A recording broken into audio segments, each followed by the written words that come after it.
C'est un hommage qui est d'ordinaire confidentiel et qui a pris cette année une dimension particulière. Sur la commune de Chasselet, dans le Rhône, le petit cimetière militaire a commémoré, vous le voyez, le 80e anniversaire d'un massacre presque oublié, celui de tirailleurs africains exécutés par les Allemands en 1940.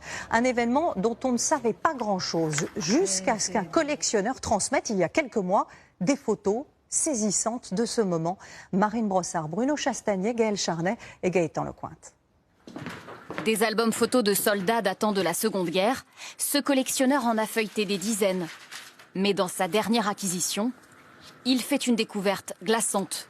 Quand je suis tombé sur cette double page, je suis vraiment resté interloqué, choqué. Une série de photos capturées à quelques secondes d'intervalle. Des officiers allemands pris sur le vif. Ils escortent une quarantaine de soldats français, des tirailleurs africains. Les chars mitraillent. Le cliché suivant, des corps inertes. Épilogue d'un massacre photographié en direct. Vraiment, je ne vous cache pas que je suis resté scotché et j'en ai fait des cauchemars la nuit suivante. Ces hommes savent-ils à ce moment précis qu'il ne leur reste que quelques secondes à vivre?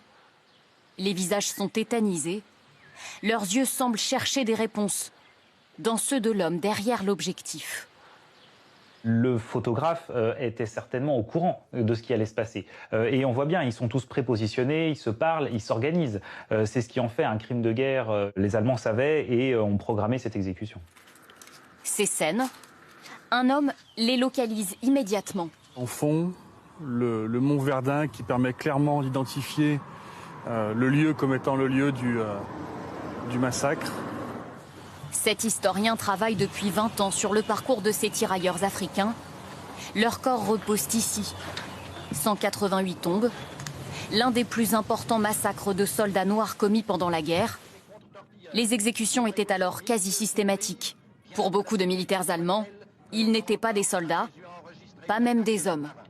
Ils représentaient beaucoup de choses pour eux en termes de guerriers, de sauvages. C'était l'autre finalement, c'était celui qu'on ne connaissait pas et donc on le photographiait pour satisfaire sa curiosité, mais aussi pour marquer sa fierté de l'avoir vaincu.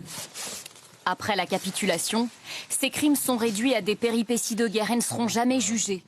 Ce spécialiste a longtemps cru à la responsabilité des SS. Désormais, il le sait, c'est l'armée régulière allemande qui est coupable.